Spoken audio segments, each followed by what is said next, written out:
Movie की शुरुआत में हमें बताया जाता है कि जलवायु परिवर्तन से बढ़ते समुद्र तल की वजह से मानव जाति अंतरिक्ष में बस चुकी है एंड आने वाले कई दशकों तक लोगों को 80 के करीब ठिकानों पर भेजा जाता है। लेकिन मानव जाति जब तक उन ठिकानों में बसती उससे पहले ही ठिकाना नंबर 8, 12 और 13 के लोगों ने खुद को एड्रियन रिपब्लिक गुट में शामिल कर लिया। वो लोग फिर बाकी के लोगों के ऊपर हमला कर देते हैं एंड यहीं से शुरू होती है दशकों तक चलने वाली एक जंग एंड ये जंग एड्रियन रिपब्लिक गुट और अलाइड फोर्स के बीच में होती है। धरती पर बचे बाकी के लोग इस जंग के लिए हथियार बनाने का काम किया करते थे। ऐसे एक कंपनी के बारे में इस मूवी में हमें जानने को मिलता है जिसका नाम होता है क्रोनाइड। मूवी के शुरुआत में हमें दिखाया जाता है जहांगीर नाम की औरत को जो बेहोश पड़ी होती है। असल में ये कोई औरत नहीं होती बल्कि ये एक रोबोट होता है, लेकिन इस रोबोट के अंदर जहांगीर नाम की औरत का ब्रेन डाटा ऐड किया जाता है। ये सब क्रोनाइड कंपनी के द्वारा ही हो रहा होता है। वो लोग ऐसा क्यों करते हैं इसके बारे में मैं आपको थोड़ी ही देर में एक्सप्लेन कर दूंगा। वहाँ पर जहांगीर को जैसे ही होश आता है तो वो देखती है कि उसके आसपास काफी सारे रोबोट्स आ रहे होते हैं उसे मारने के लिए एंड फिर वो वहाँ पर उन रोबोट्स के साथ फाइट करने लगती है। यहाँ पर हमें जहांगीर के बीच में और उन रोबोट्स के बीच में एक जबरदस्त फाइट सीन देखने को मिलती है। वो वहाँ पर सभी रोबोट्स को तो मार देती है लेकिन लास्ट में एक रोबोट आता है उसको नहीं मार पाती। जहांगीर उस रोबोट के ऊपर हमला करने जा रही होती है तभी उसे एक छोटी सी डॉल नजर आती है एंड जैसे ही वो उस डॉल को देखने लगती है वो रोबोट ही जहांगीर के ऊपर हमला कर देता है एंड इस हमले के बाद में उसकी हाथों की दोनों उंगलियां टूट जाती है एंड वो ये फाइट हार जाती है एंड तभी वहाँ पर सब चीज नॉर्मल हो जाता है और वहाँ पर कुछ लोग आते हैं एंड यहाँ पर हमें पता चलता है कि वो उसकी एक प्रैक्टिस थी एंड वो लोग क्रोनाइड कंपनी के लैब के ही लोग होते हैं एंड वो लोग जहांगीर के ब्रेन डाटा से आधुनिक योद्धा एआई बनाने की कोशिश कर रहे होते हैं। वहीं पर हम एक लड़की को देखते हैं जिसका नाम यून होता है। वो लैब टीम की लीडर होती है। साथ ही साथ में मैं आपको ये भी बता दूं कि यून जहांगीर की बेटी होती है। दरअसल जहांगीर एक बहादुर हिम्मत वाली ईमानदार योद्धा होती है एंड आज से 35 साल पहले जब यून छोटी थी तो उसको एक बीमारी हो जाती है एंड इस बीमारी का इलाज कहीं पर भी नहीं हो रहा था एंड यून का इलाज सिर्फ क्रोनाइड कंपनी में ही मुमकिन था एंड वो लोग यून के इलाज के लिए रेडी हो जाते हैं। लेकिन उनकी एक शर्त होती है। उनकी ये शर्त होती है कि जहांगीर उनके लिए जंग पर जाया करे। जहांगीर उनकी ये शर्त मान भी जाती है और उनके लिए जंग पर जाने लगती है। लेकिन एक दिन जहांगीर को क्रोनाइड की तरफ से एक मिशन पर भेजा जाता है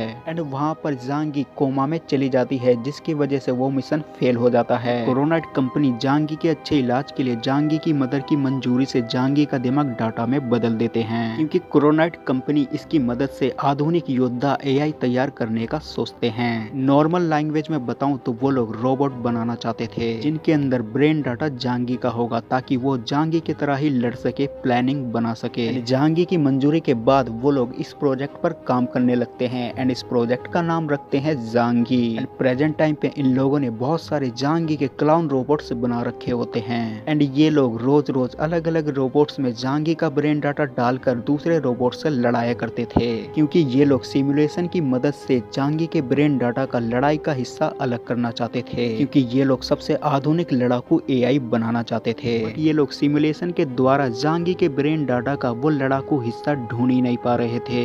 यून अपनी माँ को यहाँ से आजाद तो करना चाहती थी लेकिन वो क्रोनाइड कंपनी में होने की वजह से ऐसा नहीं कर पा रही थी। फिर यून और उसके साथी उस रोबोट को चेक करते हैं एंड थोड़ी देर बाद यून बोलती है कि आज के लिए इतना काफी है, कुछ मेहमान आने वाले हैं। फिर अगले सीन में हम सांग यून को देखते हैं जो क्रोनाइड लैब का डायरेक्टर होता है एंड ये लैब के अंदर एक जगह पर कुछ तैयारी करवा रहा होता है क्योंकि लैब के अंदर आज कुछ लोग आने वाले थे। फिर थोड़ी देर बाद में उस लैब में कुछ लोग आते हैं जिनको सांग यून अपनी प्रेजेंटेशन दिखा रहा होता है। प्रेजेंटेशन में प्रोजेक्ट जहांगीर के बारे में ही होता है कि कैसे उनकी क्रोनाइड कंपनी जहांगीर का ब्रेन डाटा लेकर आधुनिक एआई बनाने की कोशिश कर रहे हैं। जैसा कि मैंने आपको थोड़ी देर पहले ही एक्सप्लेन कर दिया है, सांग यून उन लोगों को इस प्रोजेक्ट के बारे में इसलिए बताता है ताकि वो लोग इन रोबोट्स को बनाने का ऑर्डर दे सकें। फिर उनके जाने के बाद में यून अपने कमरे में आती है और अपनी माँ की फोटो देख रही होती है। तभी वहाँ पर सांग यून भी आ जाता है और वो यून की तारीफ करने लगता है क्योंकि यून ने उन लोगों को इस प्रोजेक्ट के बारे में अच्छे से एक्सप्लेन किया था। फिर यून लैब में वापस जाती है उसी रोबोट का इंटरव्यू लेने। इस रोबोट के अंदर जहांगीर का ब्रेन डाटा ऐड होता है। फिर यून उस रोबोट का इंटरव्यू लेती है एंड उसके बाद में जहांगीर का ब्रेन डाटा उसके अंदर से निकाल लेती है एंड उसे डिस्ट्रॉय कर देती है एंड उसके बाद में यून अपने एक टेस्ट के लिए जा रही होती है। इसी लैब में काम कर रहा एक एम्प्लॉय यून को बोलता है कि वो उसकी टीम में आना चाहता है क्योंकि वो उसकी मदर का बहुत बड़ा फैन होता है। उसके बाद में यून एक ट्रेन में बैठकर अपना टेस्ट देने के लिए निकल पड़ती है।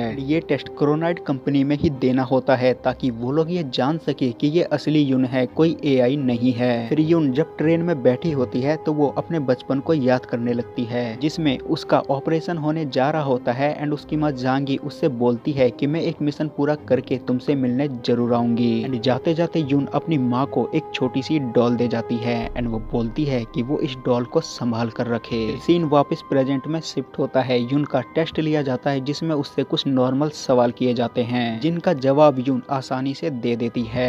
वहीं पर एक डॉक्टर होता है जो यून को चेक करके बताता है कि उसका ब्रेन ट्यूमर अभी तक खत्म नहीं हुआ। दरअसल यून को बचपन में ब्रेन ट्यूमर हो जाता है एंड डॉक्टर साथ में यून को ये भी बताता है कि उसके पास सिर्फ अब 3 महीने ही बचे हैं। साथ में वो यून को ये एडवाइस देता है कि वो अपना ब्रेन डाटा क्रोनाइट कंपनी को दे दे। वो डॉक्टर यून को 3 कैटेगरी ABC के बारे में बताता है, जिसमें एक कैटेगरी में होता है कि वो अपने ब्रेन डाटा को प्रोस्थेटिक बॉडी में दे दे एंड ये बहुत ज्यादा कॉस्टली होता है। नंबर B कैटेगरी में वो डॉक्टर बताता है कि जिस भी इंसान को तुम्हारा ब्रेन डाटा दिया जाएगा उसको शादी करने की इजाजत नहीं होगी। सबसे लास्ट वाले कैटेगरी में वो बताता है कि ये बिल्कुल फ्री है। दरअसल इस वाली कैटेगरी में यून का ब्रेन डाटा लेकर उसके क्लाउन बनाए जाएंगे एंड वो लोग यून का ब्रेन डाटा अलग अलग रोबोट्स में डालकर यूज करेंगे, जैसा कि यून की माँ जांगी के साथ में हो रहा होता है।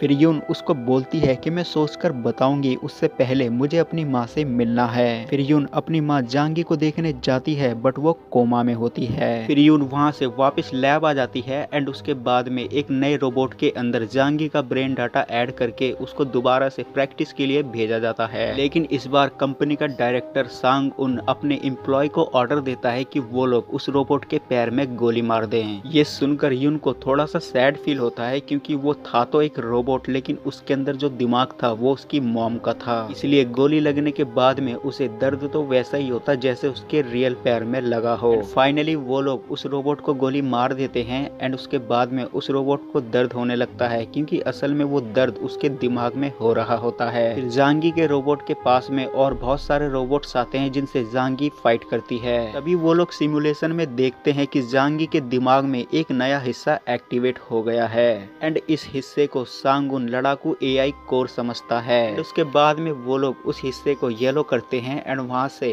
क्रोनाइट के हेडक्वार्टर्स की तरफ जाने के लिए निकल पड़ते हैं क्योंकि उन लोगों को अपनी रिसर्च की रिपोर्ट क्रोनाइट के हेडक्वार्टर्स में प्रेसिडेंट को देनी होती है। फिर वो सभी लोग हेडक्वार्टर्स पहुँचते हैं तो वहाँ पर सांगुन को एक लड़की मिलती है एंड वो लड़की सांगुन को बोलती है कि मैं प्रोडक्ट डेवलपमेंट डिपार्टमेंट से हूँ, जो भी रिपोर्ट्स है तुम्हारी तुम मुझे बता दो, मैं आगे प्रेसिडेंट को बता दूंगी, वो आज ऑफिस नहीं आए हैं। ये चीज सुनकर सांगुन को बहुत गुस्सा आता है एंड वो लोग फिर वहाँ से वापस आ जाते हैं। फिर वापस वो लोग जब लैब में आते हैं तो उन्हें ये मैसेज मिलता है कि प्रेसिडेंट उनके लैब आ चुके हैं। फिर सांगुन के साथ में यून भी प्रेसिडेंट से मिलने जाती है एंड फिर यहाँ पर हमें पता चलता है कि सांगुन भी एक रोबोट होता है। इसको बनाने वाला कोई और नहीं बल्कि प्रेसिडेंट ही होता है एंड वो प्रेसिडेंट वहाँ पर यून को इस प्रोजेक्ट को बंद करने के लिए कहता है क्योंकि जो युद्ध चल रहा था वो खत्म हो चुका होता है। प्रेसिडेंट ये चाहता था कि उसकी कंपनी सोल्जर्स बनाने की बजाय कुछ ऐसी चीजें बनाए जो घर में यूज हो सके। अगले सीन में हम देखते हैं कि सांग यून उस रोबोट का येलो वाला पार्ट चेक करने लैब में जाता है। उसके साथ में यून भी होती है और बाकी के और एम्प्लॉय भी होते हैं। तभी सांग यून अपने एम्प्लॉयज को ऑर्डर देता है कि उस रोबोट को एक्टिवेट करके उसके दोनों हाथों को काट दिया जाए। वो एम्प्लॉय सेम ऐसा ही करते हैं, जिसके बाद में उस रोबोट के अंदर जो दिमाग होता है उसको बहुत दर्द होने लगता है। ये टॉर्चर यून को बिल्कुल भी पसंद नहीं होता। फिर सांग यून उस रोबोट के पास में जाता है और उसके एक पैर में गोली मार देता है, जिसके बाद में यून उस रोबोट के दिमाग को डीएक्टिवेट कर देती है। फिर सांग यून वहीं से ये ऑर्डर देता है कि उस रोबोट के दिमाग को एक्टिवेट किया जाए, लेकिन यून इस चीज के लिए मना कर देती है। ये सुनकर सांग यून को बहुत गुस्सा आता है और वो वहाँ से बाहर आकर यून को शूट करने के लिए अपनी गन निकाल लेता है। तभी वहाँ पर एक एम्प्लॉय आती है जो सांग यून से बोलती है कि प्रेसिडेंट साहब उनको ऑफिस बुला रहे हैं। उसके बाद में यून अपने बाकी के एम्प्लॉय को ये ऑर्डर देती है कि वो लोग सारा डेटा इकट्ठा करके उसको दे दे क्योंकि अब ये प्रोजेक्ट बंद होने वाला है। फिर अगले सीन में हम देखते हैं कि यून अपनी मॉम को याद कर रही होती है एंड वो हमेशा से अपने आप को गिल्टी फील करती है क्योंकि हमेशा से उसको ऐसा लगता है कि उसकी मॉम ने उसके लिए अपनी जिंदगी कुर्बान कर दी एंड वो अब ये डिसीजन लेती है कि वो अपनी मॉम को यहाँ से आजाद कर देगी। फिर वो वहाँ से उठकर लैब की तरफ जाने लगती है, तभी उसे एक कमरे से कुछ आवाजें सुनाई देने लगती है एंड वो जब उस कमरे को खुलवा कर देखती है तो उस कमरे के अंदर अंदर में वही एम्प्लॉय होता है जो उसकी टीम में शामिल होना चाहता था। यून को कुछ गड़बड़ लगती है तो वो उसको साइड करके उसके कमरे में चली जाती है एंड वहाँ पर यून देखती है कि उस एम्प्लॉय ने उसकी मॉम का ब्रेन डाटा एक रोबोट में डालकर उसको पूरा म्यूट कर रखा होता है।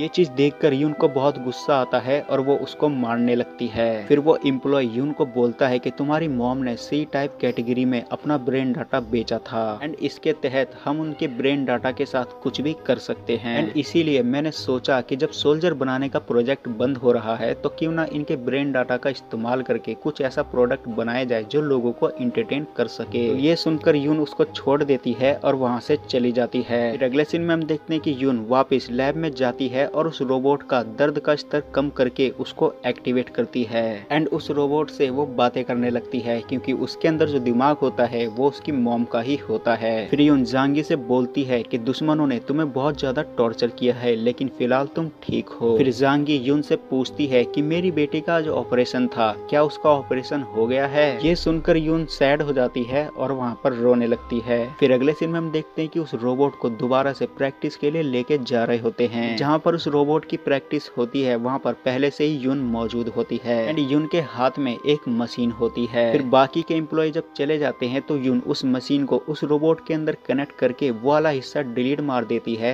जो अभी अभी हाल ही में उन लोगों ने ढूंढा था।